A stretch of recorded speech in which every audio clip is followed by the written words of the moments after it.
L'histoire commence aujourd'hui avec Laetitia, une belle jeune fille aux cheveux roux, qui semble appartenir à une famille royale. On la trouve dans le palais royal, tentant de s'échapper, mais elle échoue. Le lendemain matin, Laetitia joue avec son chien, John. Plus tard, on découvre sa famille royale, son père, le duc dormant, et son frère, Nadir. Sa mère lui annonce une grande nouvelle, son avenir est décidé. Son père lui explique qu'elle ira au château pour apprendre à devenir une véritable dame et une bonne épouse. En apprenant qu'elle devra y aller seule, Laetitia fond en larmes. Son père la serre dans ses bras et lui dit « Tout ira bien, ma petite. Ne pleure pas ». Le jour de son départ arrive enfin. Son frère, Nadir, l'accompagne, et leur mère lui demande de veiller sur sa sœur. Ils partent en calèche à travers de magnifiques paysages et vastes champs.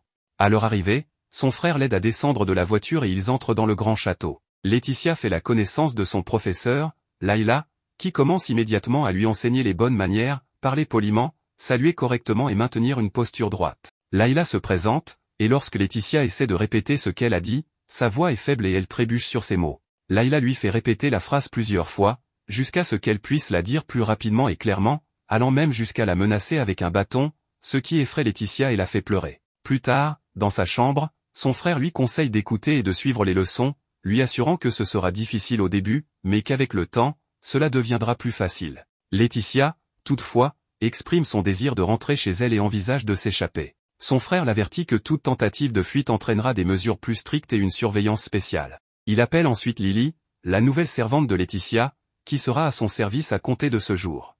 Le lendemain matin, Léa réveille Laetitia tôt pour qu'elle se prépare pour sa journée au château. Lors de ses leçons, son professeur lui enseigne la bonne façon de se tenir debout, plaçant un livre sur sa tête et lui demandant de marcher sans le faire tomber, tout en gardant son corps stable. Mais dès son premier pas, le livre tombe. La professeure insiste pour qu'elle recommence jusqu'à réussir. Le lendemain, Lily la réveille à nouveau tôt, et Laetitia assiste à une leçon sur les bonnes manières à table. La professeure lui explique comment tenir la cuillère correctement, en la saisissant par le milieu du manche avec le pouce, l'index et le majeur, et en la levant doucement. Laetitia écoute et essaie de suivre les instructions. Cependant, elle fait une erreur en heurtant l'assiette avec sa cuillère, ce qui la contraint à répéter l'exercice jusqu'à ce qu'elle y parvienne. Plus tard, la professeure commence à lui enseigner la danse. Pendant les exercices, Laetitia tombe, mais la professeure lui ordonne de se relever et de continuer. Au fil des années, Laetitia grandit. Un matin, la professeure réunit les autres princesses du palais pour montrer les progrès de Laetitia. Tout le monde est émerveillé par l'élégance de Laetitia, sa façon raffinée de parler et ses salutations gracieuses.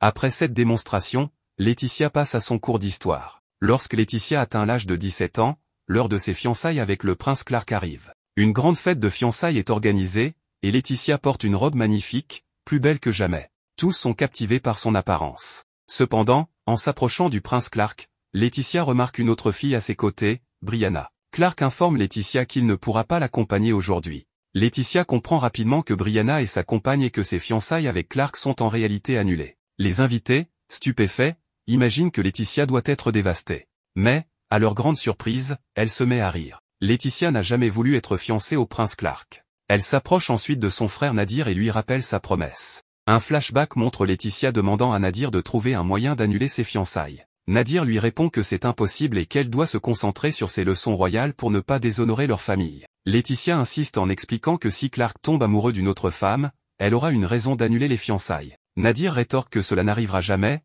mais Laetitia, confiante, affirme que ce genre de choses arrive souvent dans les mariages arrangés par les parents. De retour au présent, Laetitia rayonne de bonheur. Elle danse et se réjouit d'être enfin libre. Elle se dirige vers Brianna, toujours aux côtés de Clark, et la remercie chaleureusement pour tout ce qu'elle a fait. Laetitia exprime sa satisfaction d'être libérée de ses obligations et des tourments qu'elle a subis depuis son enfance, notamment l'étiquette, l'apprentissage constant et les moqueries des nobles. Laetitia fait ses adieux à tout le monde. Clark la suit, mais elle lui déclare qu'elle est heureuse d'être enfin libérée et qu'elle part vivre loin d'ici. Elle l'encourage à être avec la personne qu'il aimait et à prospérer dans son royaume. Laetitia quitte ensuite le palais avec détermination.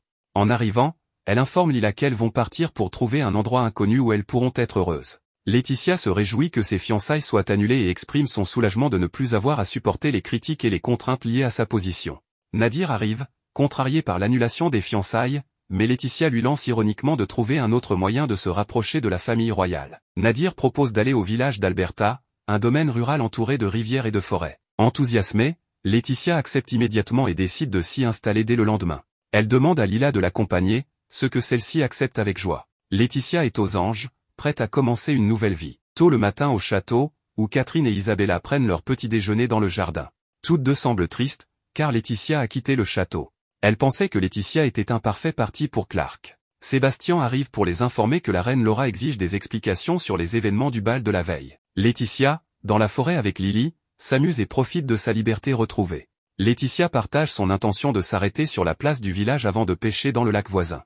Lily l'encourage à bien prendre soin d'elle. Laetitia, heureuse, s'en va, ravie que Lily ne l'agace plus comme lorsqu'elle était fiancée à Clark, où elle devait se comporter en véritable dame. Arrivée au lac, Laetitia sort sa canne à pêche et commence à pêcher. Elle attrape son premier poisson, mais, alors qu'elle célèbre, Clark apparaît. Surprise, elle tombe à terre. Clark se précipite pour l'aider, et ensemble, ils allument un feu pour griller le poisson. Une fois le poisson prêt, Laetitia en prend une part et commence à manger, ravie du goût. Clark observe et commente la manière dont elle a cuisiné le poisson. Laetitia explique qu'elle adore pêcher mais relâche toujours les petits poissons, ne prenant que ce dont elle a besoin. Elle offre ensuite à Clark l'autre poisson en le prévenant que la broche est encore chaude. Malgré cet avertissement, Clark la prend et réalise qu'elle avait raison.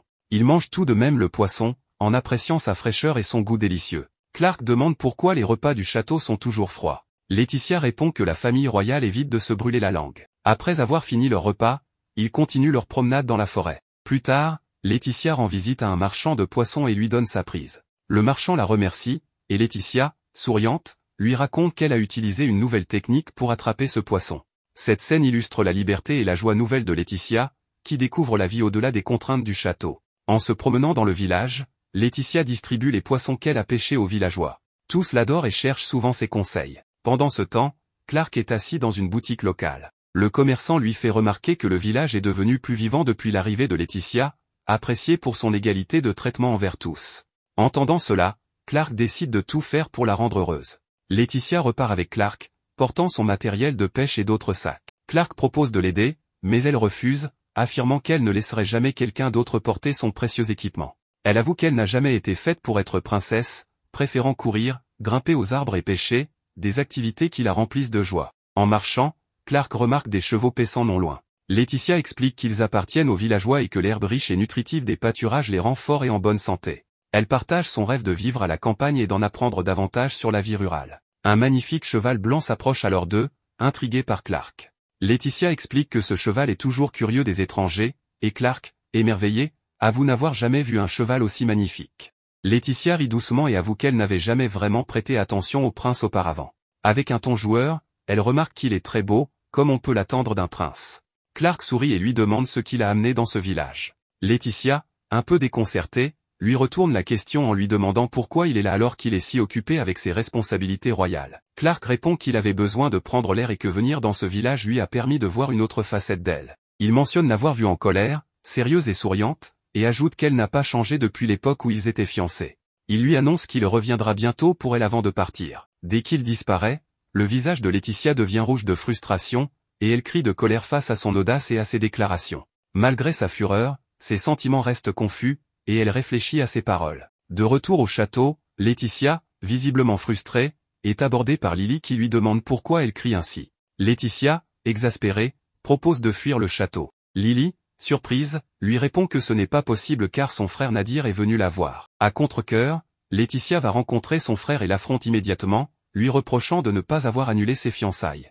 Nadir, calmement, explique qu'il ne l'a pas fait parce que les sentiments de Clark pour elle n'ont pas changé. Il l'encourage à reconsidérer sa décision, lui rappelant un moment lors du bal où Clark lui avait dit qu'il ne pouvait pas l'accompagner ce soir-là sans mentionner une annulation de leurs fiançailles. Nadir ajoute que Clark essaie de la rendre jalouse et semble apprécier ses réactions passionnées. Plus tard, Brianna vient parler à Laetitia et lui reproche de l'avoir ignorée. Elle lui demande de retourner au château, expliquant qu'elle a été obligée de suivre des leçons de princesse en son absence et que cela est insupportable. Brianna confie être tombée amoureuse d'un homme amoureux d'une autre femme et se plaint des leçons strictes et exigeantes de Layla. Elle insiste sur le fait que Laetitia doit endurer tout cela pour devenir reine et mentionne que le prince a officiellement déclaré qu'il n'aurait pas d'héritier sans elle. Horrifiée par cette révélation, Laetitia pousse un cri de détresse. Peu après, ses parents arrivent au château, et Laetitia, surprise, leur demande ce qu'ils font là. Sa mère la cogne légèrement, lui reprochant d'avoir quitté le château sans prévenir et l'exhortant à rester pour terminer ses leçons de princesse. Cette nuit-là, Laetitia tente de s'échapper du château, mais son plan échoue. Brianna la surprend et la retient, affirmant qu'elle ne la laissera pas partir car elle ne veut pas rester coincée dans ses leçons de princesse. Désespérée, Laetitia propose un marché à Brianna. Si elle la laisse partir, elle s'engage à arranger son mariage avec son frère, un héritier intelligent, athlétique et de bonne famille. Intriguée, Brianna accepte et relâche Laetitia, qui, reconnaissante, lui donne un conseil sur le gâteau préféré de son frère. Laetitia parvient enfin à quitter le château et savoure sa liberté retrouvée. Cependant, alors qu'elle s'éloigne, elle croise Clark, qui l'interpelle en souriant malicieusement. Il lui demande de quelle couleur elle souhaite sa robe de mariée. Stupéfaite, Laetitia le regarde avec incrédulité et lui répond que ce n'est pas le moment pour ce genre de questions. La reine Laura, suivie par un groupe de jeunes filles, appelle Sébastien, qui passait par là. Surpris de la voir dans les quartiers des serviteurs, il lui demande de rebrousser chemin. Elle lui répond calmement que peu importe si c'est un lieu pour serviteurs ou pour une reine, au fond, nous sommes tous humains. Elle s'enquiert ensuite de la situation de Clark, et Sébastien l'informe que Clark reviendra le lendemain matin, si Dieu le veut. Elle s'intéresse également à la jeune fille qui a causé une scène au bal élégant de la veille avant de disparaître subitement. Sébastien répond que Laetitia est la brave fille responsable de l'incident. La reine Laura exprime son souhait de rencontrer Laetitia, qu'elle trouve charmante et prometteuse. La scène se déplace vers Laetitia, visiblement agacée, alors que le prince Clark la porte sur son épaule. Elle lui crie de la lâcher, mais il refuse, sachant qu'elle essaie de s'échapper. Son père demande à Clark de bien s'occuper d'elle et de la traiter avec gentillesse.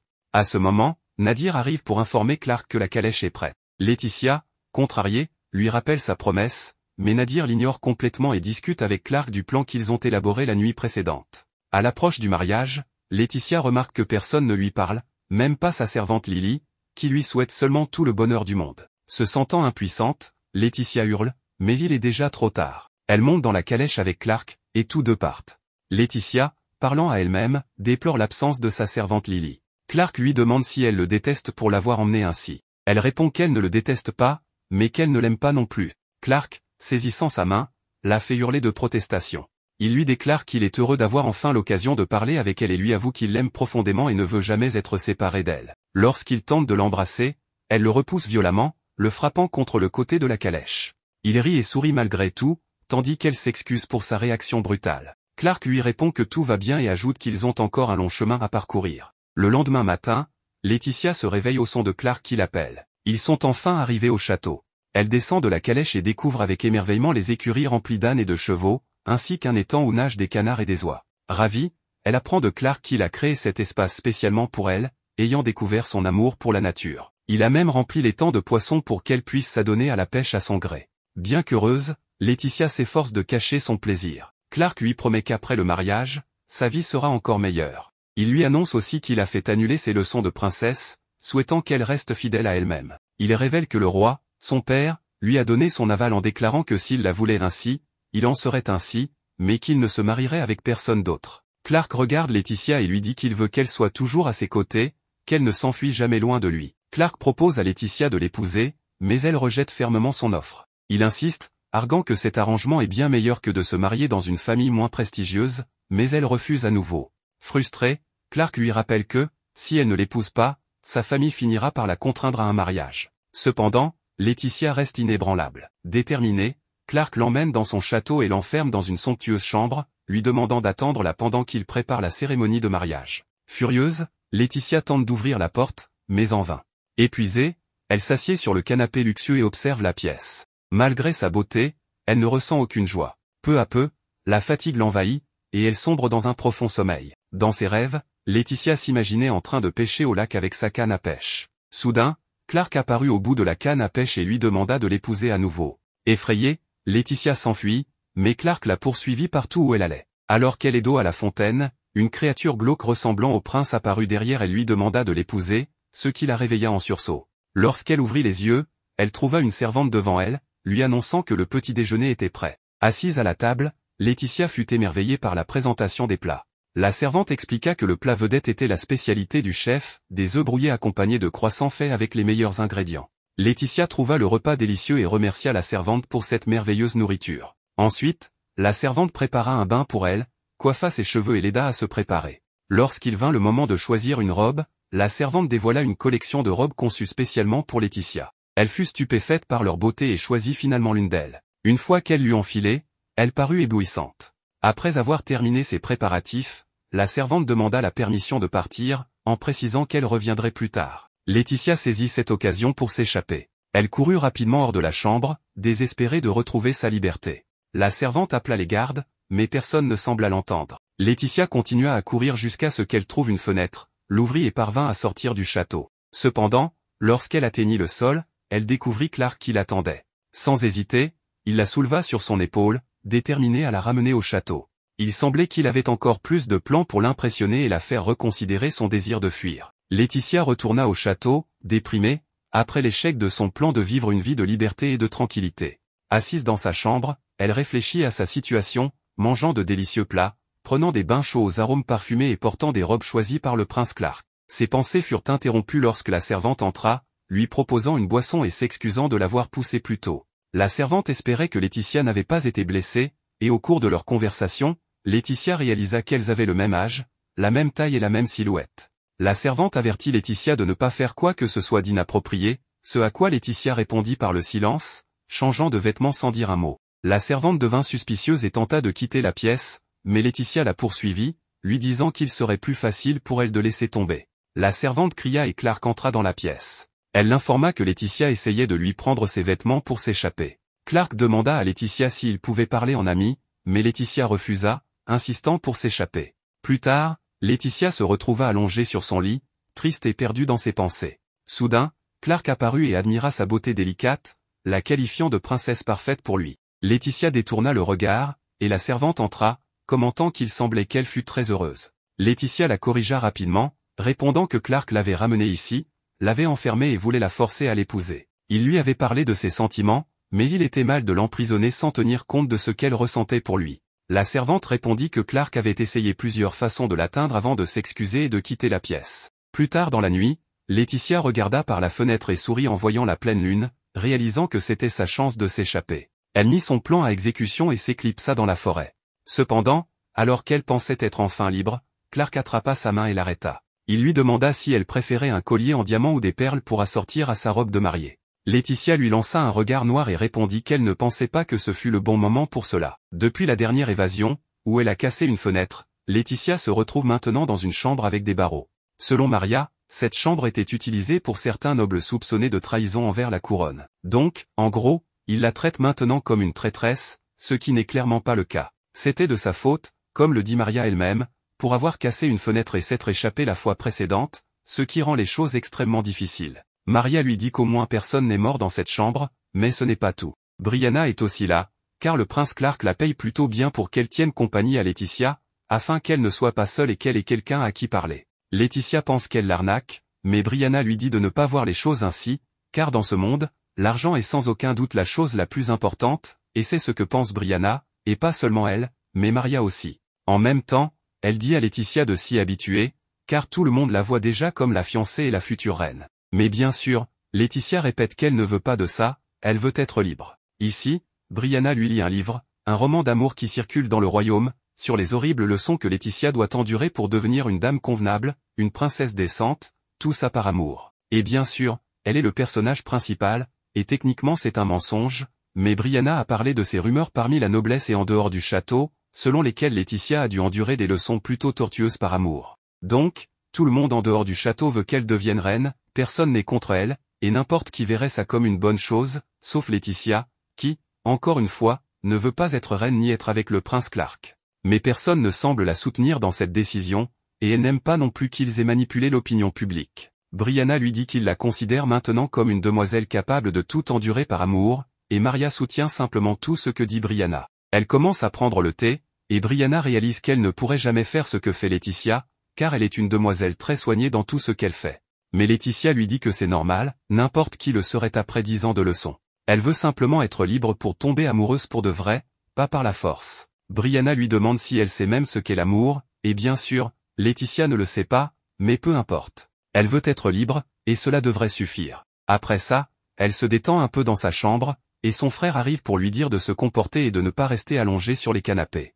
Il lui apporte une lettre de leur mère et aussi ses fameux muffins. Son frère dit que seulement pour elle, leur mère est retournée à la cuisine pour les préparer. Le problème, c'est que non seulement leur mère était dans la cuisine, mais son frère aussi, et ils ont une compétition qui semble durer depuis leur enfance, où son frère a préparé l'un des muffins. Donc, ce n'est pas n'importe quel muffin. Ils commencent à comparer pour voir qui commence à manger et à choisir les muffins, et petit à petit, il se rapproche de celui qui doit avoir quelque chose de spécial, mais on ne sait pas quoi. Jusqu'à ce qu'ils arrivent au dernier, où Laetitia a du mal à en choisir un, et son frère lui dit qu'elle a toujours été comme ça, incapable de se décider, et quand elle le fait, elle choisit toujours le pire. À la fin, il prend les devants, et ils finissent tous les deux par manger des muffins qui étaient épicés. Pourquoi? Parce que leur mère leur avait joué un tour à tous les deux. Au moins, cela a servi à remonter un peu le moral de Laetitia. La nuit tombe, il la laisse seule, et évidemment, ce que Laetitia allait faire, c'était chercher la liberté. Elle trouve ce qui semble être un ascenseur secret. Donc, s'il y a un ascenseur secret menant aux caves,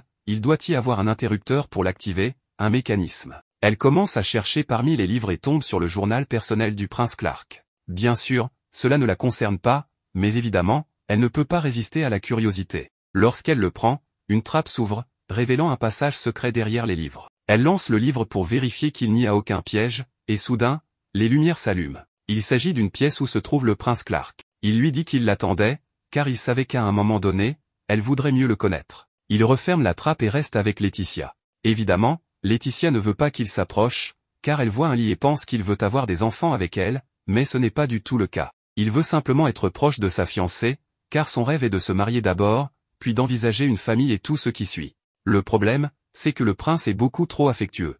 Il lui dit qu'il a toujours rêvé d'être ainsi avec elle. Il s'approche, et elle pense qu'il va l'embrasser, mais non, il se contente de l'enlacer. C'est comme un enfant, il exprime tout son amour à travers des câlins et des gestes tendres. Le lendemain, Laetitia et Maria déplacent un petit pilier pour le placer près de la bibliothèque, afin que le passage secret ne puisse plus s'ouvrir et que le prince ne puisse plus entrer. Laetitia raconte tout à Maria, qui trouve cela très romantique. Après tout, deux fiancés qui se retrouvent en secret la nuit, c'est charmant. Mais pour Laetitia, ce n'est pas du tout une bonne chose, car elle ne veut pas de cette situation. Puis, soudainement, l'étagère commence à bouger de nouveau, mais comme elle ne s'ouvre pas, Laetitia se sent victorieuse, le prince ne pourra plus entrer comme il le souhaite. Cependant, il finit par entrer par la porte principale et ordonne à Maria de remettre le pilier à sa place pour qu'il puisse continuer à utiliser le passage secret la nuit. Après cela, Laetitia va voir son frère pour lui demander de l'aide, mais celui-ci trouve normal qu'un fiancé veuille être proche de sa fiancée. Laetitia insiste et lui demande ce qu'elle peut faire. Son frère lui conseille alors de bien lui faire comprendre qu'elle ne veut pas qu'il l'approche. Laetitia lui dit qu'elle l'a déjà fait de nombreuses fois, mais son frère lui explique que dire les choses ne suffit pas. Alors, Laetitia finit par exploser et dit clairement au prince, très en colère, qu'elle ne veut plus qu'il s'approche ni qu'il la serre dans ses bras. Elle ajoute que s'il ne l'écoute pas, elle cessera de l'appeler par son prénom. Cela suffit à convaincre le prince, car il ne peut pas supporter l'idée qu'elle ne l'appelle plus par son prénom. D'effet, il accepte et s'en va. Elle lui demande aussi de prévenir à l'avance avant de venir la voir. Pensant avoir enfin gagné, Laetitia célèbre sa victoire devant Brianna. Mais Brianna a de la peine pour le prince, car après tout, comment peut-on espérer séduire quelqu'un sans pouvoir l'approcher? C'est alors que Maria arrive avec une feuille sur laquelle sont inscrites toutes les visites que le prince prévoit de faire à Laetitia. Il compte venir tous les jours, alors Laetitia doit donc se préparer à le voir constamment. Certes, il doit prévenir avant de venir, mais cela ne change rien, il viendra quand même. Maria propose alors d'aider Laetitia à se préparer pour accueillir le prince. La scène tourne vers un nouveau bal, et Laetitia cherche le prince, mais elle n'ose pas s'approcher de lui en le voyant parler avec une femme, très proche et visiblement joyeux.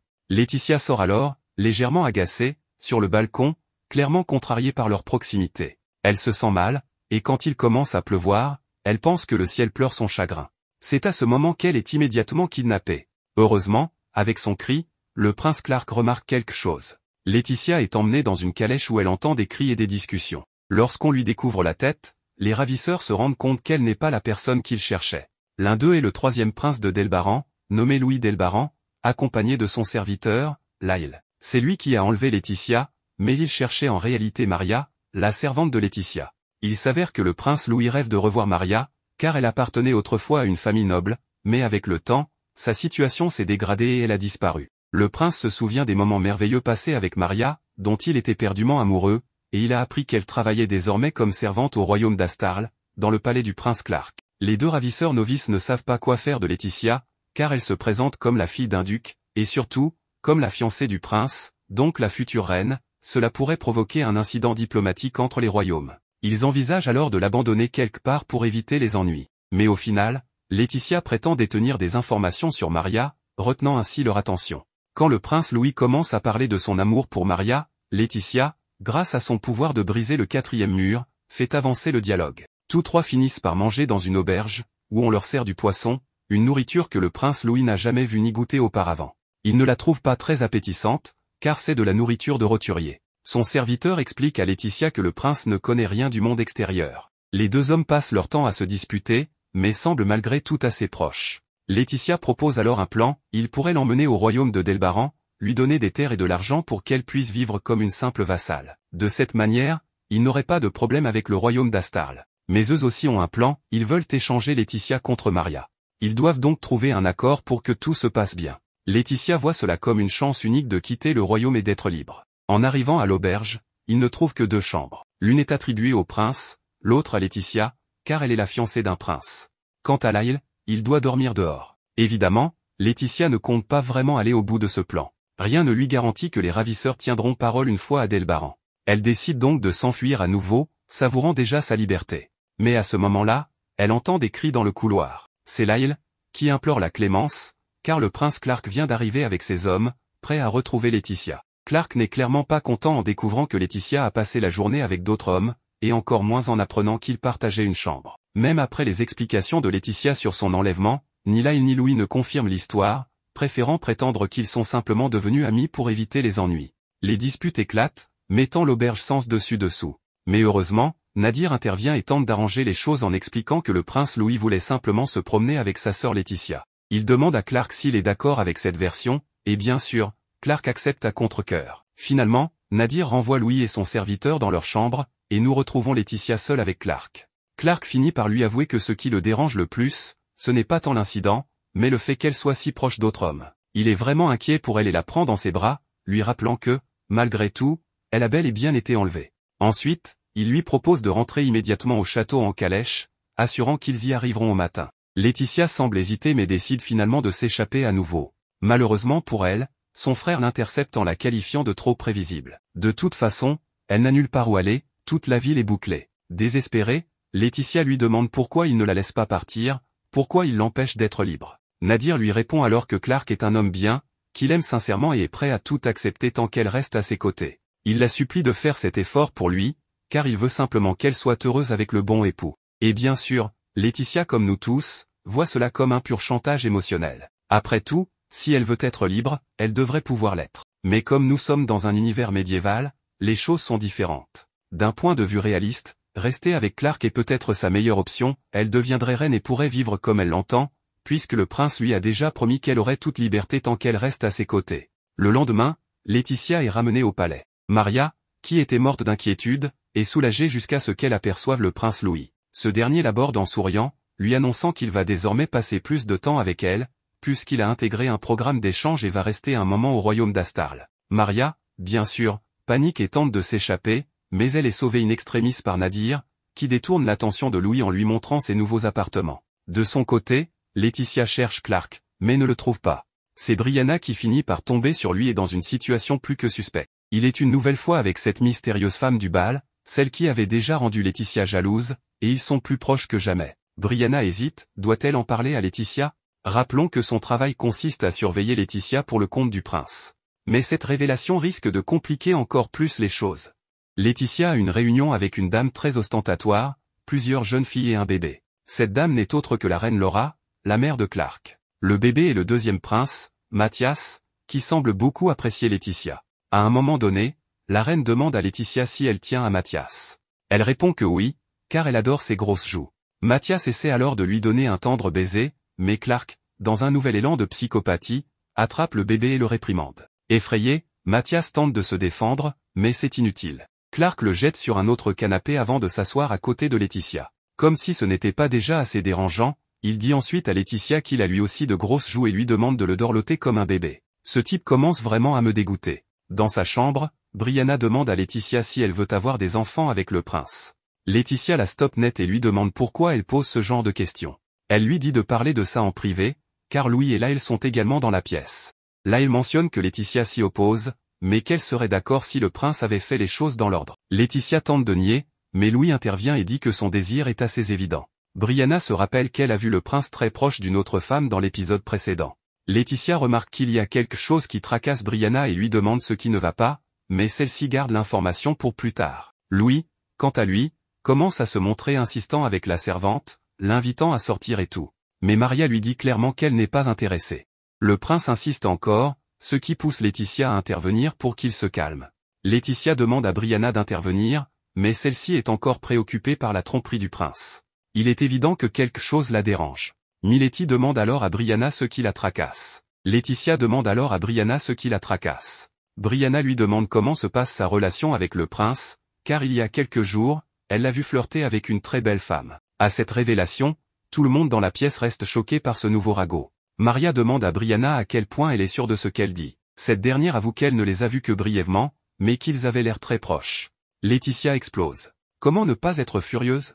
Le prince l'a enfermée, lui a volé sa liberté pour l'épouser et, pendant ce temps, ce salaud s'amusait à séduire d'autres femmes dans tout le royaume. Elle demande alors à Maria l'emploi du temps du prince.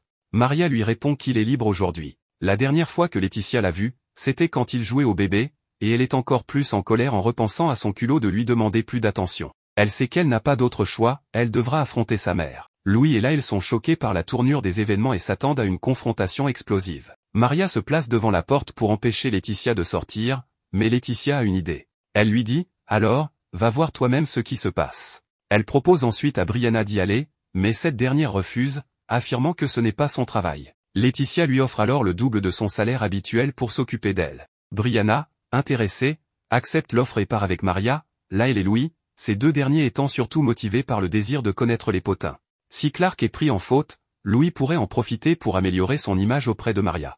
La servante, bien qu'elle ne veuille pas douter de son maître, reconnaît qu'être infidèle dépasse une certaine limite. Pour cette raison, elle décide de se ranger du côté de Laetitia, ce qui est une première, même si elles sont amies. Maria réalise alors qu'elle n'agit pas uniquement pour l'argent, ce qui la surprend, car le prince semble trop obsédé par Laetitia pour courtiser quelqu'un d'autre. Les autres disent que ce n'est pas rare pour un homme d'avoir plusieurs conquêtes, mais Brianna les réprimande pour leurs absurdités. Tout le monde se sépare pour enquêter auprès des serviteurs du château. Brianna découvre que, effectivement, le prince a l'habitude de voir une autre femme. Ils dînent ensemble et dansent de manière très intime, comme seuls des époux devraient le faire. Laël et Louis apprennent que cette mystérieuse femme entre souvent en cachette dans la chambre du prince.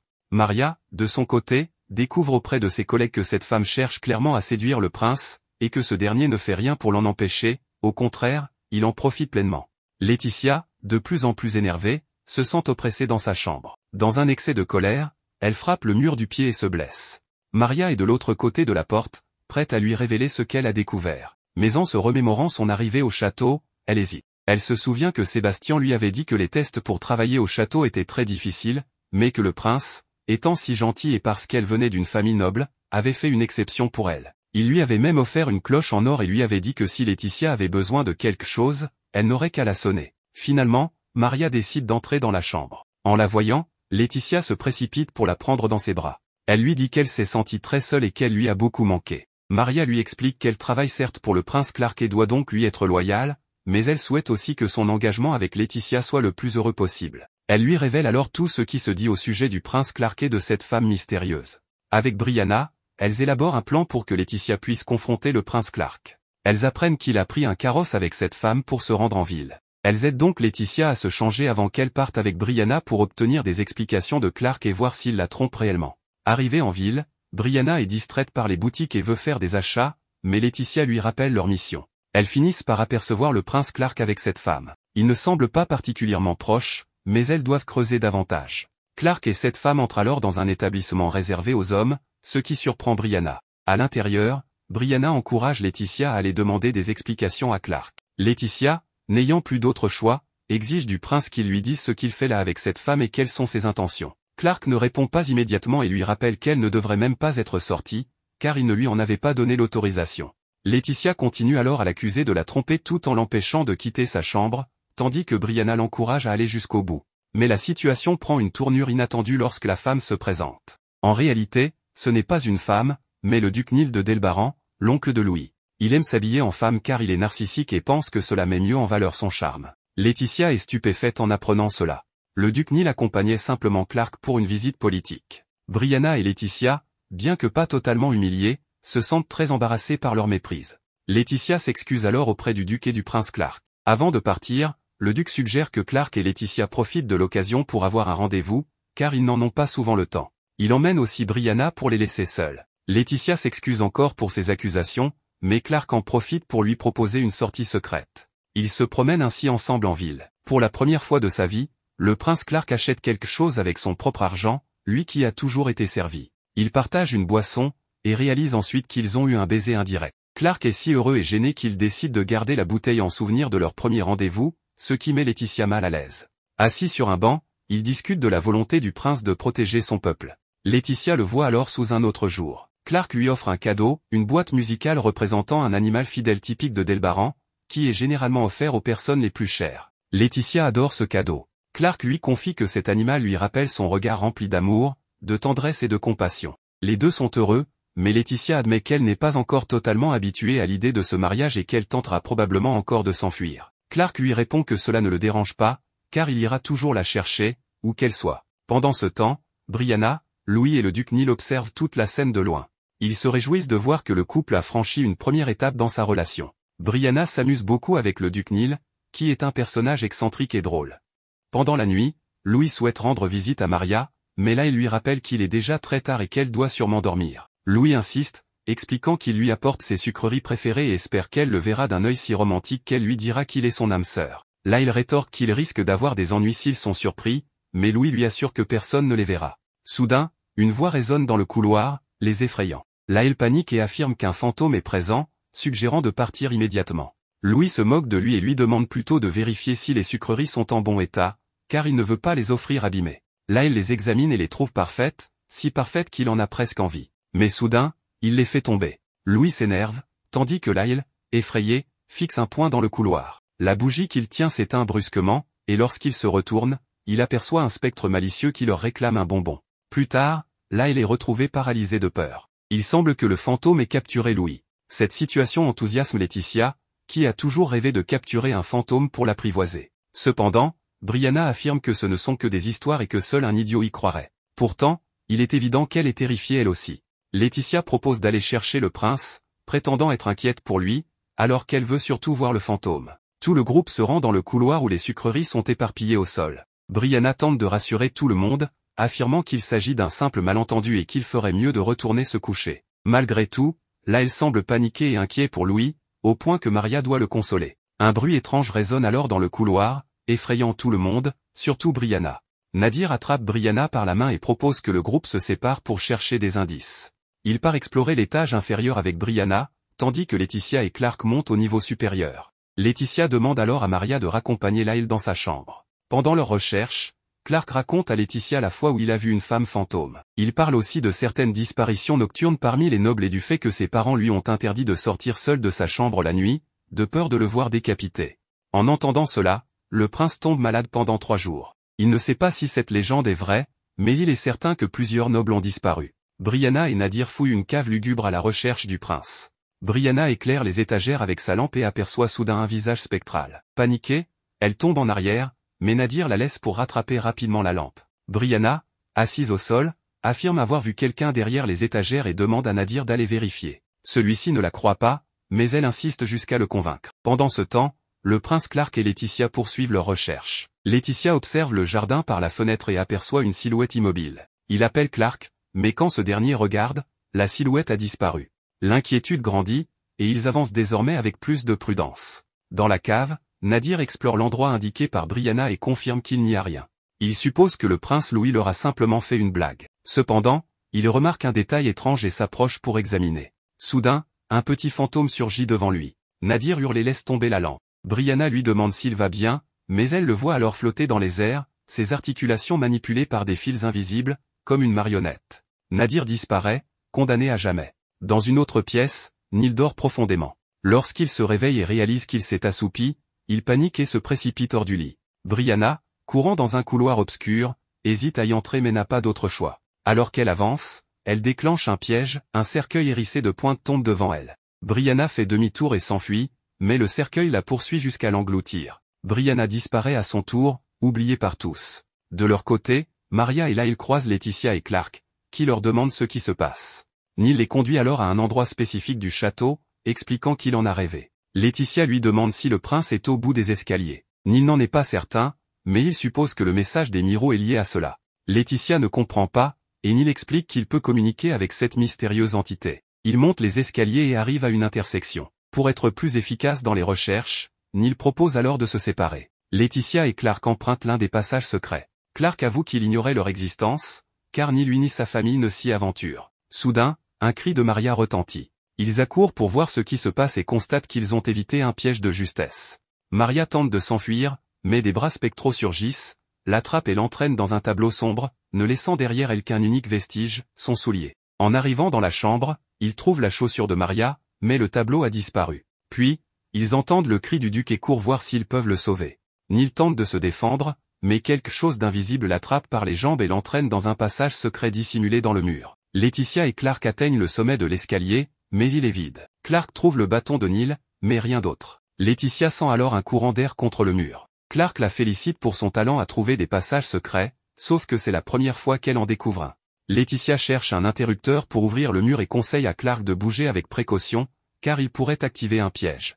Il acquiesce, puis fait exactement l'inverse en marchant sur une dalle piégée. Laetitia lui crie de ne pas bouger et tente de l'aider, mais il est trop tard, la paroi à côté de lui s'ouvre et commence à l'aspirer. Il essaie de jouer les héros en disant à Laetitia de ne pas s'approcher et en faisant une sorte de sacrifice, alors que c'est lui qui a déclenché le piège tout seul. Laetitia se sent mal d'être la dernière restante, mais elle trouve la dalle qu'avait activée Clark. Dans une tentative de le sauver ou de le rejoindre, elle essaie de l'activer, mais rien ne se passe. Peu importe combien elle appuie, ça ne marche pas. Refusant d'abandonner, elle examine le mur et finit par découvrir un autre interrupteur qui révèle un nouvel escalier secret. En le montant, elle sort à l'extérieur de la tour et découvre une étrange machine installée là. Laetitia, bien sûr, ne trouve rien de mieux à faire que de l'activer, sans même se demander si ce n'est pas une bombe qui pourrait raser tout le royaume. Heureusement, rien ne semble se produire, du moins jusqu'à ce que le sol s'ouvre sous ses pieds. Elle tombe dans le sous-sol, mais heureusement, des coussins amortissent sa chute. Elle se relève et demande au fantôme de lui rendre ses amis.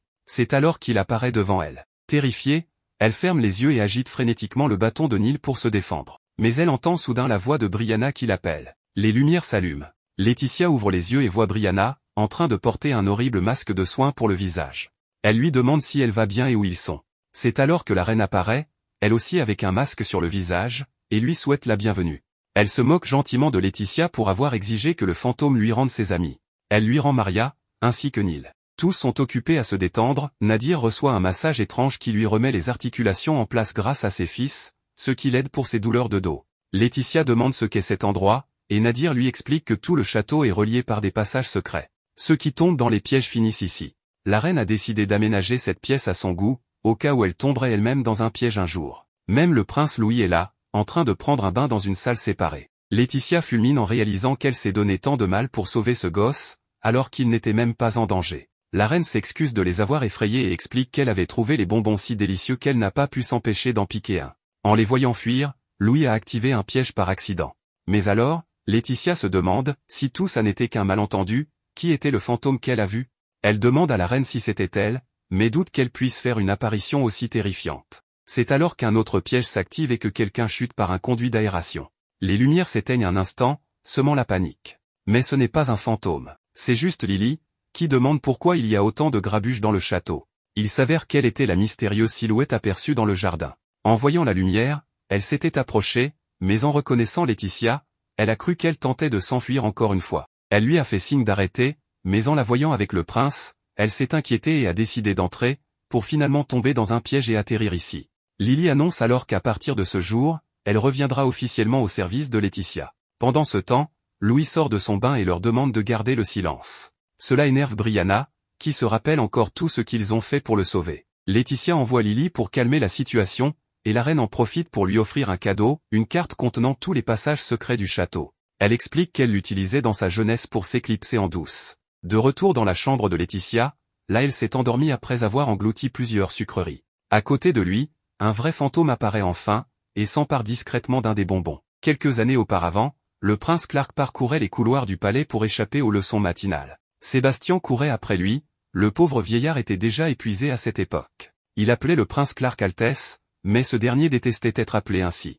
Il demanda alors à Sébastien de l'appeler simplement prince Clark. Cela dit, Sébastien l'invita à retourner dans sa chambre, mais le garçon s'éloigna rapidement à travers les couloirs. Il entendit alors quelqu'un pleurer près de la porte principale du palais. En s'approchant, il vit Laetitia assise sur le sol, en larmes. Il l'appela par son nom, mais elle se releva aussitôt et s'enfuit sur la pointe des pieds sous le regard du prince Clark. À ce moment-là, on réalise qu'il était en train de rêver. Il se réveilla avec un visage encore plus fatigué que la veille. Observant les oiseaux par la fenêtre, il se demanda s'il était réellement digne de courir après Laetitia. La scène change et nous emmène dans la cour du palais, où un duel d'escrime avait lieu. La première manche s'était soldée par un match nul. Clark demanda une nouvelle manche tout en repensant à une conversation qu'il avait eue avec ses parents. C'était la première fois qu'il leur demandait à leur parler en privé. Il leur avait confié qu'il avait trouvé quelque chose qu'il désirait profondément. Sa mère, à cette époque, était une vraie beauté. Retour au présent, Clark discutait avec Nathan à propos des chevaux et des obstacles à franchir. Nathan l'invita alors à une balade à cheval le lendemain, ce que Clark accepta immédiatement. C'est à ce moment-là que Neil apparut, admirant la serre du palais. Il vanta sa beauté cristalline, affirmant qu'elle embellissait tout comme lui. Nathan l'appela oncle, mais Neil n'apprécia guère cette appellation. Il remarqua ensuite une baignoire au fond du jardin et demanda à Clark à quoi elle servait. Ce dernier expliqua qu'elle était autrefois utilisée comme source thermale, mais qu'elle avait été abandonnée après le départ de la personne en charge de son entretien. Neil demanda alors si la source s'était tarie, mais Clark n'en savait rien. Trouvant cela regrettable, Neil affirma que ce serait un endroit idéal pour des conversations intimes entre couples. Clark pense que Laetitia apprécierait l'endroit, et Neil répondit que sans aucun doute, elle l'adorerait. Neil déclara alors qu'il connaissait quelqu'un capable de restaurer la structure. La scène revient ensuite dans le passé, lorsque les parents de Laetitia avaient été convoqués devant le roi. Évidemment, ils couvraient le souverain d'éloges, affirmant qu'ils étaient honorés de se tenir en sa présence. Mais le roi leur demanda de ne pas en faire trop, car ils allaient bientôt devenir une seule et même famille. Laetitia était également présente. Sa beauté captivait aussi bien la reine Laura que le roi lui-même. Laura confia qu'elle avait toujours rêvé d'avoir une fille aussi gracieuse qu'elle. C'est alors que le prince Clark entra dans la salle. Laetitia et lui échangèrent un regard curieux, elle semblait intriguée, tandis que lui était déjà rougissant. Retour au présent, Nathan demanda à Clark s'il avait lu le livre qu'il lui avait recommandé, qui faisait beaucoup parler de lui. Clark répondit qu'il l'avait lu, mais qu'il n'avait pas aimé la fin, car il n'aimait pas les histoires d'amour tristes. La scène change et nous montre Laetitia en pleine leçon d'étiquette avec Layla. Derrière la porte, le prince Clark l'observait discrètement, la trouvant absolument adorable. Mais soudain, un inconnu surgit de nulle part et lui demanda ce qu'il faisait là. Clark demanda qui il était. L'homme se présenta comme Nadir Dormant, le frère aîné de Laetitia. Clark lui demanda alors si c'était bien lui qui comptait tirer profit de ce mariage à des fins politiques. Nadir répondit que ce genre de rumeur était désagréable et que son seul souhait était que sa sœur ait un mariage heureux. Il lui demanda ensuite pourquoi il était planté devant cette porte. Clark nia faire quoi que ce soit de suspect, mais Nadir n'en croyait pas un mot.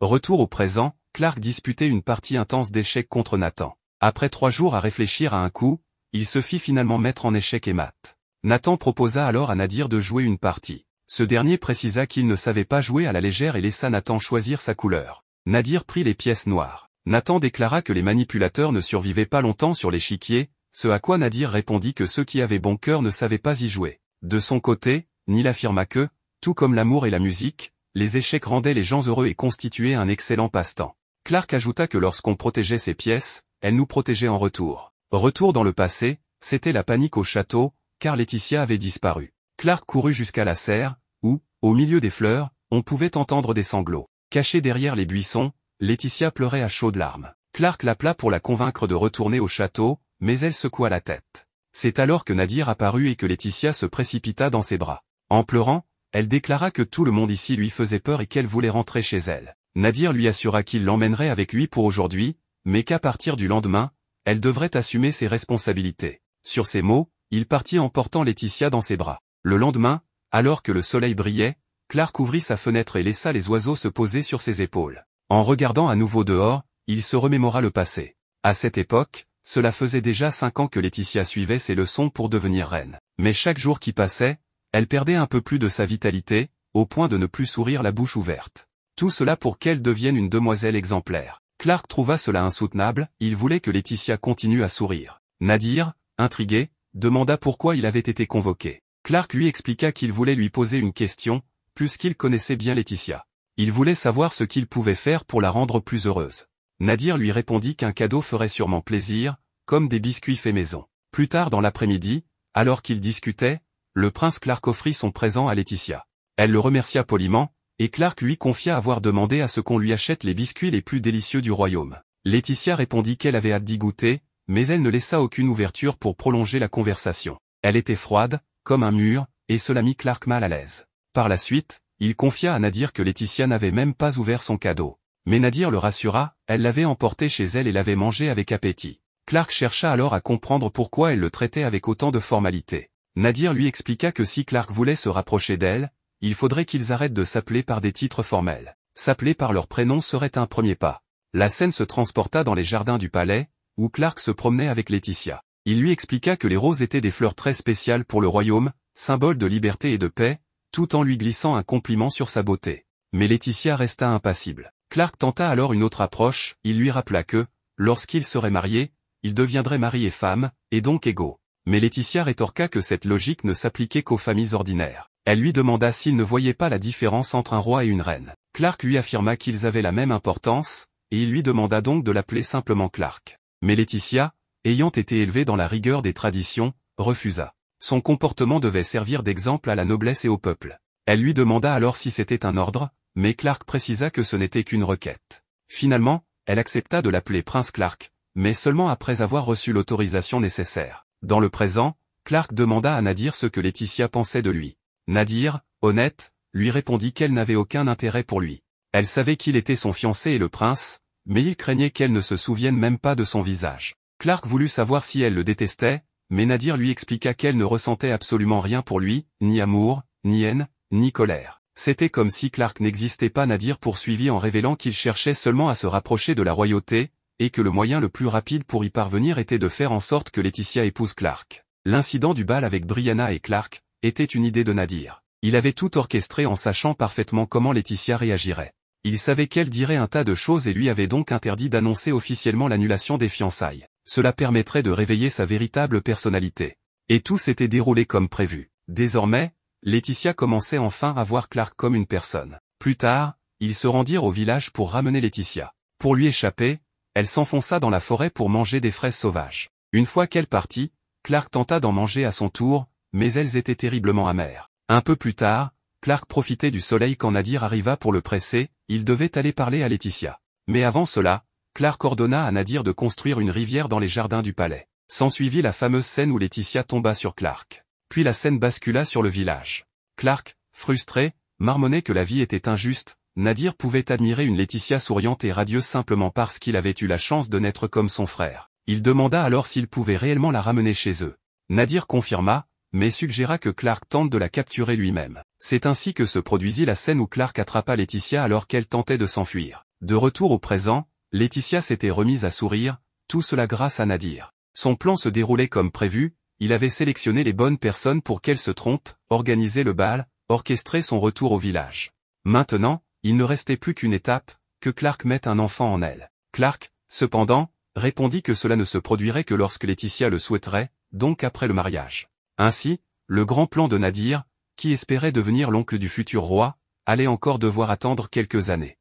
Dans une auberge proche de la frontière de Delbaran, nous voyons un homme et ses 3 enfants prenant leur repas. Ils voyagent en direction du royaume d'Astal. Ces enfants sont impatients d'en apprendre plus sur la culture d'un autre pays, d'autant plus que cela fait longtemps qu'ils n'ont pas vu leur oncle Nil. Cet homme est chargé de reconstruire les bains romains dont Nil avait parlé. Franchement, ces gamins sont affreux, et celui-là est même en train de nourrir une créature cachée dans son sac. La scène coupe au château, où tout le monde est en train de sourire et de s'amuser. À ce moment-là, Layla entre dans la pièce, et immédiatement, tout le monde se calme. Lorsqu'elle crie que leur comportement est inapproprié, elle reprend Laetitia en lui donnant un nouveau cours de bonne manière. Laetitia demande combien de temps elle devra maintenir cette posture, car ses jambes commencent déjà à trembler. Elle soupire, disant que c'est lamentable, et qu'en peu de temps, Laetitia a oublié tout ce qu'elle avait appris à 12 ans. À l'époque, elle était parfaite, et maintenant, elle est devenue ça. La nuit tombe sur le jardin du palais. Laetitia se retrouve face à face avec Lyle. Il lui demande ce qu'elle fait dehors à une heure pareille. Elle répond que c'est évident, elle s'enfuit. Lyle non plus n'est pas là par hasard, il doit encore envoyer son rapport sur la situation au royaume de Delbaran. En plus, il a récemment été utilisé par le prince Louis pour s'entraîner à faire des déclarations d'amour à Maria. Laetitia lui demande s'il se soumet vraiment à ce genre de choses. Mais pire encore, Louis a affirmé qu'il n'avait rien à voir avec Maria. Ce qui, selon lui, serait plutôt étrange s'il en avait quelque chose à faire. Puis, là il demande pourquoi Laetitia s'enfuit encore du château. Après tout semble bien se passer avec le prince Clark. Elle admet que oui, mais elle ne supporte plus une minute de plus dans cet enfer, surtout maintenant que les leçons de bonne manière ont recommencé. Cette vieille harpie ne laisse rien passer. Un véritable cauchemar sans fin. Lyle la comprend parfaitement. Lui aussi souffre, il ne peut plus voir celle qu'il aime, et ça le détruit. Ça fait des lustres qu'ils ne se sont pas vus, et maintenant, il ne peut la retrouver que dans ses rêves. Il avoue qu'elle lui manque et qu'il a le droit d'être heureux. Du moins, c'est ce qu'il croyait. Laetitia lui répond que bien sûr qu'il a ce droit. Tout le monde devrait être libre de vivre sa vie comme il l'entend. Ils souhaitent tous les deux la même chose, Lyle veut se libérer de son cauchemar, Laetitia veut décider de son propre avenir. Lyle veut retourner à Delbaran pour voir sa bien-aimée, elle veut fuir ses cours d'épouse idéale. Les deux se mettent à parler si fort qu'il réveille le blondinet. Il prend Laetitia sur le fait et lui demande si elle regrette ce qu'elle a fait. Bien sûr que non. Il la remercie pour son honnêteté mais lui dit qu'elle a dépassé les bornes. Laetitia insiste, il ne faisait que chercher à se libérer de leur cauchemar, donc ils n'ont rien fait de mal. Laetitia ressent de la pitié pour lui. Le pauvre garçon a été utilisé par le prince Louis pour s'exercer à ses déclarations d'amour à Maria. Imaginez être forcé d'écouter les poèmes d'amour d'un gamin capricieux. Et elle aussi, elle a été trahie, ce fichu blond lui avait promis qu'elle n'aurait plus de cours de bonne manière. Il lui répond qu'il n'a rien rompu, les leçons d'épouse sont terminées. Maintenant, c'est le début de l'apprentissage pour devenir reine. La jeune fille a tenu bon pendant 10 ans. Juste quand elle pensait que tout était fini ça recommence. Laetitia et Lyle se comprennent. Chaque nuit, il noie son oreiller de larmes, incapable de revoir sa bien-aimée. Il devrait le laisser partir, qu'il aille dormir dans les bras de sa copine. Lyle est d'accord, et ça énerve Clark. Ils sont tout le temps en train d'être d'accord l'un avec l'autre. Après ça, Laetitia est sévèrement réprimandée. Elle attrape une barre de fer, elle va s'enfuir de ce maudit endroit, coûte que coûte. Elle ne va pas se laisser abattre juste parce qu'on lui a crié dessus. Elle fera en sorte qu'ils le regrettent tous. Dans un couloir, elle repère un passage secret. Utilisant les meubles, elle grimpe et pousse une grille en fer. Elle essaie de se faufiler mais se retrouve coincée. Elle pousse, tente de se dégager mais rien n'y fait. Tout ce qu'elle pouvait faire, c'était balancer ses longues jambes. Clark se rendit dans la chambre de Laetitia, inquiet après leur conversation de la veille. Mais à sa grande surprise, elle était toujours coincée dans le mur. Elle avait passé toute la nuit là. En fait, elle avait tenté de s'échapper par un trou dans le mur, mais après avoir trop mangé de sucreries, son corps autrefois sculpté ne passait plus aussi facilement. Elle demanda alors de l'aide à Clark pour s'en sortir. Mais pour y arriver, il devait toucher son postérieur. Comme c'était une urgence, il devait agir vite pour éviter toute gêne, ou pire, qu'elle ne lui lâche un paix au visage. Quand Clark la tira, Laetitia tomba sur lui. Très proche, elle observa son visage, qui ressemblait à celui d'un hérisson. Puis, sans raison apparente, elle le prit dans ses bras. Même elle ne savait pas pourquoi. Clark était gêné, et Laetitia ne comprenait pas non plus ce qui venait de se passer. Le blondinet déclara qu'il allait demander à Maria de lui préparer un bain, car elle sentait comme un rat. Le trou dans le mur fut bouché, mais Laetitia s'était retrouvée coincée dans un autre trou. Elle ne nia pas avoir été paresseuse et remarqua que sa circonférence avait augmenté. Honteuse, elle n'osait plus affronter Clark et les autres. Maria et Lily cherchaient Laetitia. Maria demanda si cette disparition avait un lien avec l'incident du trou. Il semblerait que Laetitia était dans ses jours et avait eu une fuite pendant qu'elle était coincée. C'était sans doute pour cela qu'elle refusait de sortir. Mais ce satané blond savait où elle se cachait et lui demanda d'en sortir. La pauvre était morte de honte. Clark lui suggéra alors de faire quelque chose d'amusant pour se changer les idées. Dans le jardin du clown, tout le monde était réuni pour un pique-nique. Il y avait de la nourriture en abondance, et Laetitia retrouva vite le sourire, oubliant ce qui s'était passé. En regardant les nuages, elle se sentit heureuse. Le sale blond s'allongea à côté d'elle. Laetitia déclara qu'elle commençait à aimer cet endroit. Clark tenta de lui prendre la main, mais Neil débarqua et gâcha le moment. Neil s'excusa d'avoir interrompu les tourtereaux, mais l'affaire qu'il avait supervisée venait d'être achevée. Avec les enfants, il avait terminé la rénovation des bains publics. Ils avaient même fait quelques ajustements pour que l'endroit puisse être utilisé longtemps. Tout était prêt. Clark remercia les enfants et Dal. Ce dernier proposa son aide à Laetitia pour quoi que ce soit. La jeune fille en profita pour l'interroger, demandant si sa femme l'accompagnait dans ses aventures. Quels étaient les plats les plus délicieux qu'il avait goûtés? Elle n'eut pas le temps de continuer, car Clark la coupa. Neil expliqua que l'histoire de Dal était simple, il avait renoncé au trône pour partir à l'aventure, où il rencontra une femme avec qui il se maria. Mais les détails, ce serait pour une autre fois. Aujourd'hui, ils allaient profiter des bains. Laetitia se baigna en gardant ses vêtements. Brianna et Nadir profitaient déjà du bain romain, et Louis nageait en exhibant son postérieur. Soudain, tout se mit à trembler. Je croyais que c'était un tremblement de terre, mais non, une énorme bête fit son apparition. Laetitia se souvint alors des paroles de Clark quand il lui avait offert cette boîte à musique, il lui avait dit qu'elle ressemblait beaucoup à cet animal. Elle lui demanda donc si ce n'était pas lui qui avait dit que cette créature était fidèle et adorée de tous. Clark confirma. Mais il précisa aussi qu'elle était carnivore et très féroce. Laetitia lui demanda alors s'il était en train de dire qu'elle ressemblait à un animal féroce et carnivore. Mais ce n'était pas le moment de discuter de ça. Nadir supposa que la bête était entrée par les tunnels des sources thermales, mais il ignorait pourquoi elle avait atterri dans le château. Tout le monde était à moitié nu. Le blond fou ordonna aux gardes de quitter les lieux pour que personne ne voie Laetitia en tenue de bain. Il fallait battre en retraite, mais le prince Louis allait être attaqué. C'est alors que Maria s'interposa et frappa la bête avec son épée. Dal arriva rapidement pour l'aider à contenir le monstre, pendant que Brianna priait pour sa survie. Elle n'avait toujours pas remboursé les dettes de sa famille. Mais le monstre cherchait quelque chose.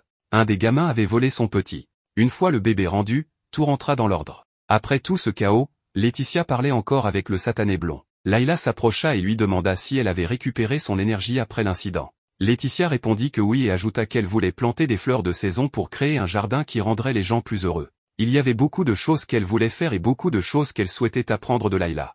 Layla lui dit qu'elle n'était pas jardinière, mais qu'en dehors des heures de travail, elle pourrait discuter de bien des sujets. Et ainsi, une nouvelle amitié vit le jour. Pendant ce temps, Lyle, le prince Louis et son frère étaient encore en train de se baigner et de parler de choses insignifiantes. Dans le château, dès 6 heures du matin, c'était déjà la cacophonie. Maria criait en essayant de réveiller Laetitia, qui dort comme une pierre. Elle était en retard pour l'heure du thé avec la reine Laura. Sur le coup, Laetitia sauta du lit comme une folle. Avec tout le bruit qu'elle faisait, Lyle apparut et dit quelque chose en passant dans le couloir. En marchant, Laetitia demanda à Maria si elle avait remarqué que Lily ressemblait de plus en plus à la vieille Layla. Il semblait que les deux avaient des goûts en commun. Elles allèrent au théâtre, puis dînèrent un repas délicieux. Laetitia déclara qu'elle voulait y aller. Un peu plus loin, une immense porte était ouverte. Curieuse comme jamais, Laetitia entra dans la pièce. La salle était pratiquement vide, à l'exception de quelques centaines de tableaux. Cependant, l'un d'eux était énorme et extravagant, il représentait un roi et une reine encore jeunes. Plus tard, tout le monde était réuni pour boire du thé. Laetitia fixait intensément Layla dans les yeux, ce qui mit cette dernière mal à l'aise. Fixer quelqu'un sans raison n'est pas du tout acceptable. Mais celle qui était vraiment heureuse, c'était la reine Laura. Cela faisait longtemps qu'elle n'avait pas vu Laetitia. Depuis cet incident avec le fantôme, plus personne ne tombait dans ses pièges. Maintenant, elle se sentait si seule. Elle réserva un moment dans son agenda pour parler calmement avec Laetitia. Pour commencer, elle voulait savoir ce que Laetitia pensait du prince Clark, notamment de sa personnalité. Laetitia répondit qu'il était insistant. À ce moment-là, Layla intervint et déforma ses paroles. Puis, la reine demanda ce qu'elle pensait de son apparence. Cette vieille sorcière détourna encore ses propos en disant qu'il était un bel homme. Allant droit au but, la reine demanda si Laetitia aimait ce traste. Un silence s'installa. La réponse fut qu'elle ne l'aimait pas mais, on voyait clairement qu'elle mentait. Elle restait honnête avec ses sentiments. Rien n'avait changé depuis cette époque. Après tout, ce maudit blond était son premier amour. De retour dans ses appartements, Laetitia pouvait désormais entrer et sortir de sa chambre à sa guise. Cela lui permettrait enfin de consacrer son attention au jardin du palais. Brianna lui demanda si elle n'allait pas retourner dans son ancienne chambre, car la fenêtre avait été réparée depuis longtemps. Laetitia refusa. Clark lui avait pourtant donné la permission d'y revenir, mais elle avait perdu la tête et préférait rester dans cette chambre sombre. Brianna fit remarquer que cet endroit avait des fenêtres en fer, ressemblant à une prison, une cellule. Mais avec le temps, Laetitia s'y était habituée, comme un prisonnier en détention. Changeant de sujet, Laetitia voulait poser une question, elle voulait savoir ce que signifiait l'amour. Ce sujet la troublait beaucoup ces derniers temps. Maria lui répondit que chaque personne avait sa propre définition de l'amour. Par exemple, pour elle, la position sociale ou l'argent ne comptait pas. Elle voulait ressentir un amour ardent, suffocant, si intense qu'elle serait prête à tout abandonner pour le suivre. Laetitia demanda alors si Brianna était déjà tombée amoureuse. Évidemment que oui. Laetitia pensa aussitôt à Nadir, mais ce n'était pas lui. Brianna gardait précieusement les souvenirs de son premier amour au fond de son cœur. Rien que d'y penser, elle se sentait sereine, mais aussi déterminée. Parfois, elle songeait au jour où elle le reverrait. C'était ce qui la motivait à devenir la meilleure version d'elle-même. Si c'est ça sa meilleure version, je n'ose même pas imaginer la pire. Mais il y a une chose qu'elle affirme, seul un miracle peut faire en sorte que le premier amour fonctionne. C'est pourquoi il est préférable de garder ce sentiment comme un souvenir spécial. Laetitia devint folle. Comment ça, le premier amour n'a pas de fin heureuse? Brianna lui demanda pourquoi elle s'intéressait tant à ce sujet. Même si, au fond, elle comprenait ses sentiments. Après tout, toute femme rêve d'être enlevée par un vieux prince charmant. Enfin, sauf Maria.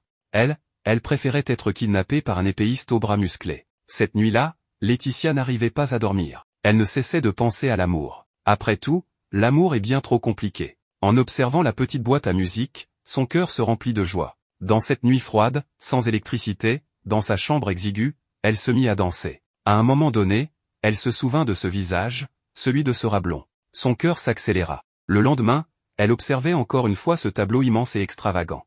Une brise douce attira son attention.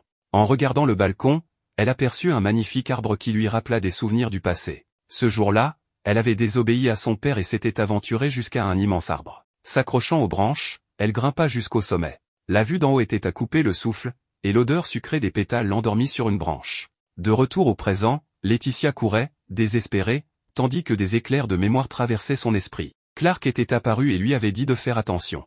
Après tout, une chute de cette hauteur ne prendrait qu'une seconde pour la réduire en miettes. Mais ces paroles l'avaient surprise, si bien qu'elle perdit l'équilibre et tomba. Heureusement, elle atterrit directement sur Clark. Toujours dans le présent, Laetitia grimpa à nouveau sur cet arbre, cette fois à l'aide d'une échelle. Clark apparut encore une fois. Dans le passé, tout ce qu'il faisait, c'était étudier et encore étudier, tout en échangeant des amabilités avec des nobles. C'est alors qu'il entendit un ronflement, un bruit semblable à celui d'un animal sauvage.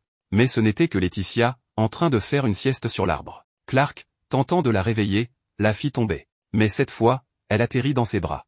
Et c'est à ce moment-là que Clark tomba fou amoureux d'elle. Retour au présent.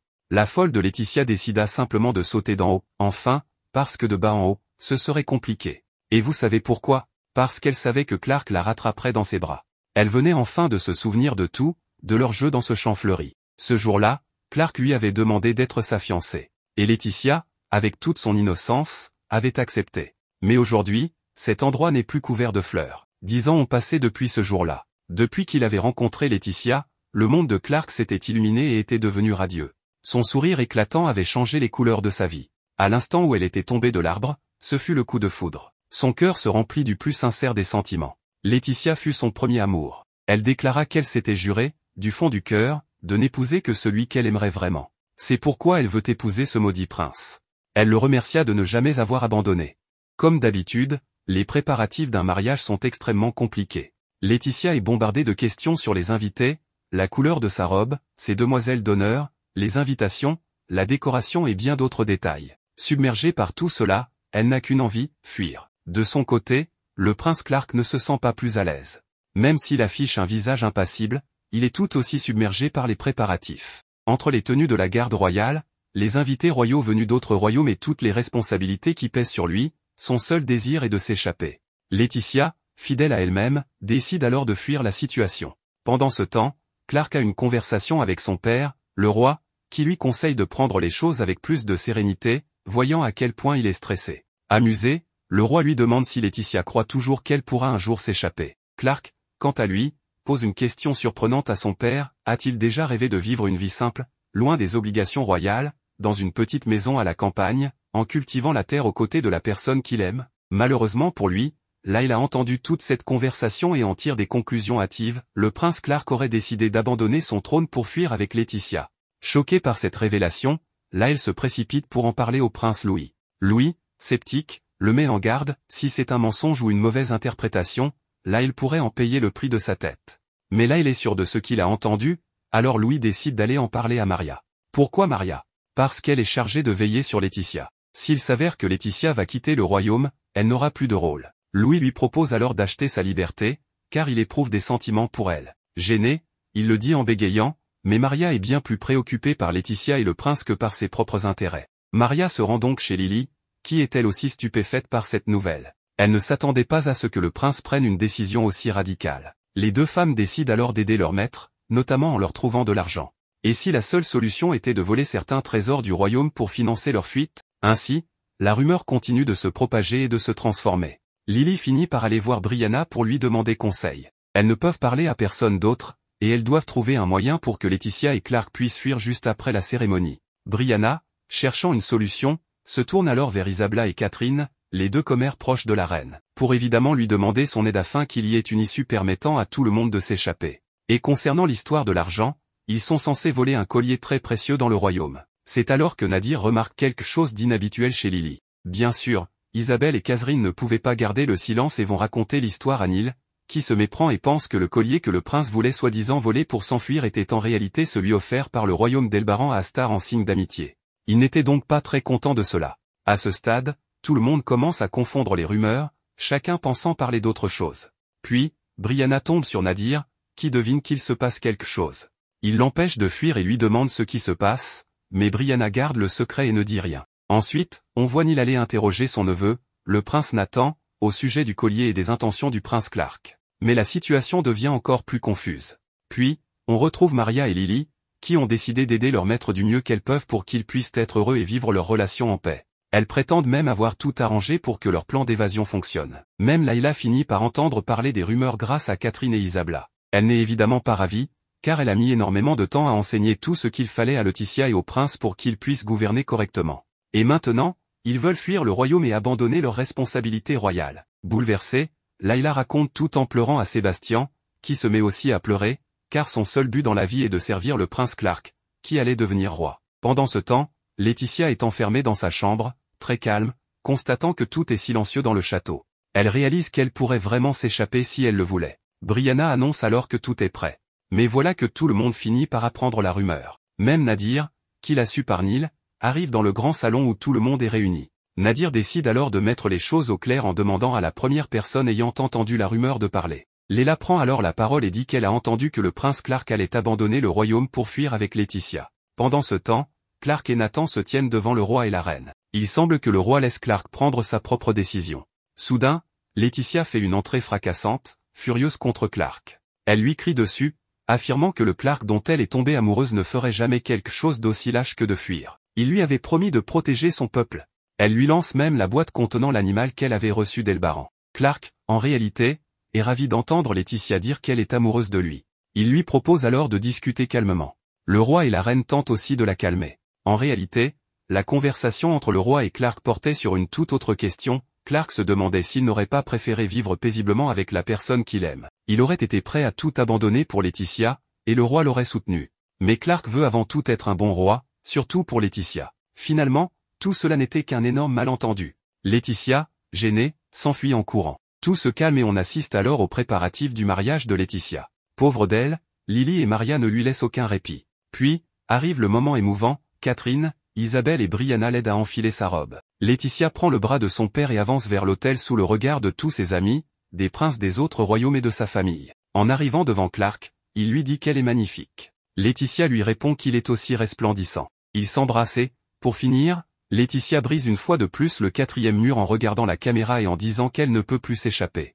Le jeune prince Mathias se promenait dans le château lorsqu'il croisa Layla, qui, bien sûr, ne le laissa pas errer seul. Il en avait visiblement très peur. De son côté, Laetitia est heureuse, elle est désormais Laetitia Astarl, la princesse d'Astarl. Clark n'étant pas encore roi, elle n'a pas encore le titre de reine, mais elle est enchantée. Tout était magnifique, le mariage, la présence de ses amis. Elle est ravie, mais il y a quelque chose qui la tracasse. Après le mariage, vient la nuit de noces. Un sujet qu'elle n'ose même pas prononcer. Cela s'est avéré un peu compliqué, bien que le prince Clark ait précisé qu'il ne lui imposerait rien tant qu'elle ne serait pas prête. Il lui a même dit qu'après une journée aussi fatigante, il pouvait simplement se coucher tôt.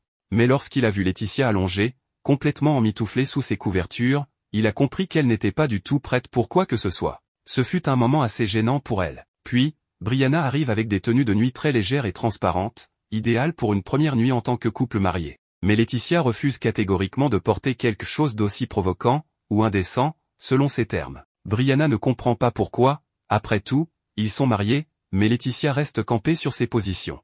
Et comme si ce n'était pas suffisant, Clark l'espionne, comme il le faisait il y a 10 ans, accompagné de Nadir. Ce dernier lui fait remarquer qu'il devrait avoir plus de confiance et s'approcher davantage de sa femme. Mais Clark répond qu'il ne fera rien qu'elle ne veuille pas. Il aime simplement l'observer, heureuse dans ses occupations. Nadir, lui, espère surtout qu'ils auront bientôt une descendance, mais il est choqué d'apprendre qu'ils n'ont toujours pas consommé leur mariage, alors qu'ils dorment ensemble dans la même chambre et le même lit. Certes, son plan a fonctionné à merveille, mais il va devoir patienter encore un peu.